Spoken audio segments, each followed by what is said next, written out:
हमारे देश को तोड़ने की एक बड़ी साजिश चल रही है और ये साजिश कोई विदेशी ताकतें नहीं कर रही हैं, बल्कि हमारे देश के नेता कर रहे हैं।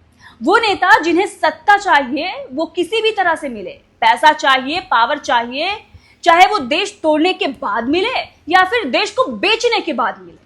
और ये नेता कहते हैं कि हम हिंदू राष्ट्र बनाएंगे, हम हिंदुत्व को बढ़ाएंगे, हम हैं तब धर्म बचाएंगे। धर्म बचाने वाले नेता आज उन्हीं हिंदी भाषियों को टारगेट कर रहे हैं, उन्हें ही पिटवा रहे हैं जो हिंदू हैं।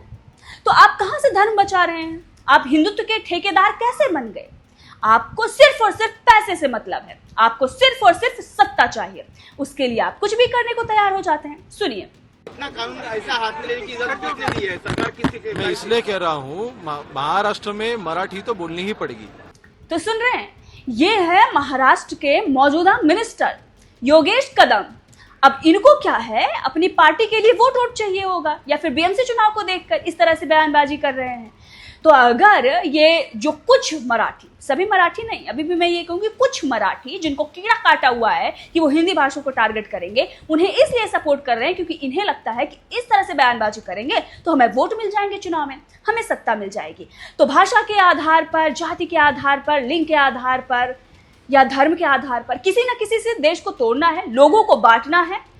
इसीलिए तो ये इस तरह की हरकत करने पर उतारू हो गए हैं। लोगों को बांटेंगे और फिर राज करेंगे। अंग्रेज चले गए लेकिन अपनी नीति इन लोगों के रगों में छोड़ कर गए।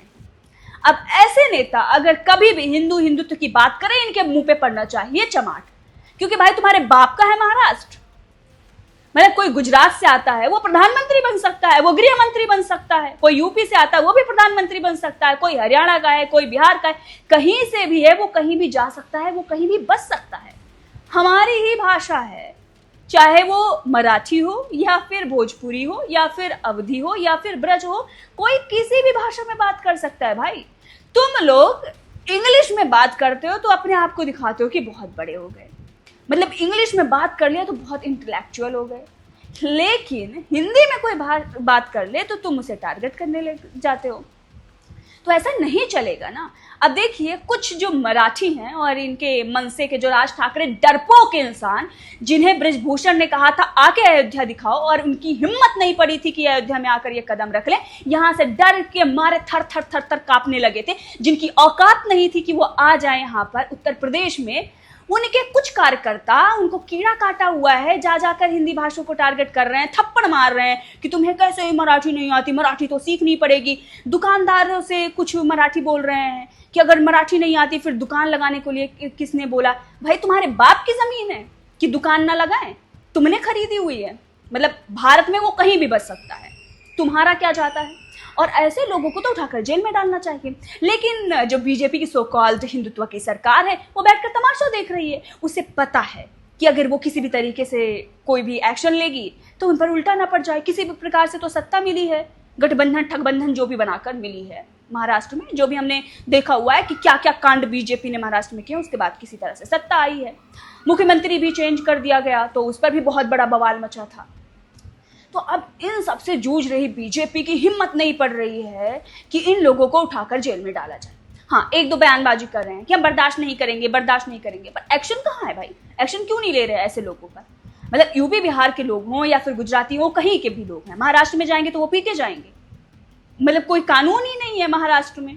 ये कौन सी दादागर्दी चल रही है भाई तुम्हारी? कौन सी गुंडागर्दी है? और ऐसे नेता जो बोल रहे हैं महाराष्ट्र में रहना है तो मराठी बोलना ही पड़ेगा, इन लोगों को ना केंद्र में जब लेकर, अगर कभी भी ये केंद्र में आए ना, पर हमारे देश की जनता भी पागल है ना, मतलब उसको प्रचार दिख जाता है, मोटा पैसा दिख जाता है तो उधर ही चली जाती है। लेकिन ये लोग जब भी महाराष्ट्र से बाहर निकलने की कोशिश करें और कहीं भी आके आने की कोशिश करें ना, तो इन लोगों को वही सबक सिखा देना चाहिए, चाहे ये पिंडदान करने पहुंचे या राम मंदिर का दर्शन करने पहुंचे। और यही बृजभूषण ने किया था।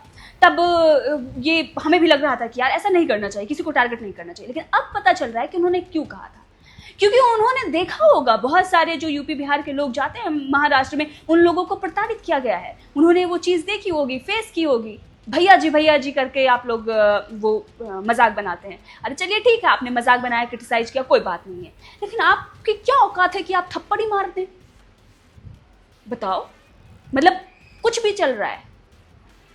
और इनकी तब हिम्मत नहीं होती है कि बॉलीवुड के किसी भी एक्टर से मराठी बुलवा लो ना। मतलब तुम लोगों का जो रेवेन्यू है वो कहाँ से आ रहा है, वो भी हिंदी बोलने से आ रहा है ना। बॉलीवुड हिंदी मूवीज बनाता है, फिर वहाँ से पैसा कमाता है, फिर तुम लोग उछल रहे हो। तो ये सब कुछ तुम्हें हिंदी ही दे रही है, जिसकी वजह से तुम इतना उछल पा रहे हो। तो किसी एक्टर, डायरेक्टर या भी जो भी बॉलीवुड के उन लोगों को हिंदी बुलवा के देख लो।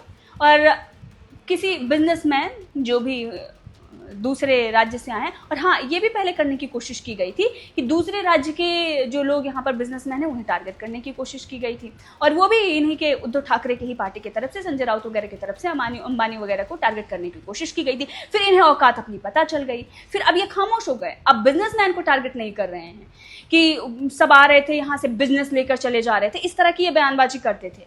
अब वो छोटे दुकानदारों पर आजमा रहे हैं, मतलब बड़े लोगों पर इनकी ताकत नहीं चली तो ये छोटे छोटे लोगों को टारगेट कर रहे हैं।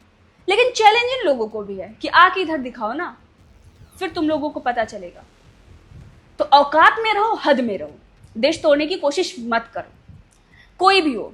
अगर ऐसे ही करोगे तो वो महाराष्ट्रियन है, वो गुजराती है, वो यूपी वाला है, वो हरियाणवी है, वो बिहारी है, इस तरह से करोगे देश ही टूटेगा, इससे किसी का भला नहीं होगा। तो देश को जोड़ने की जरूरत है, तोड़ने की नहीं। और तुम लोगों की 2 टके की औकात भी नहीं है जो ये बकवास कर रहे हो हिंदी भाषा के साथ। यहाँ आओगे तो पता चल जाएगा।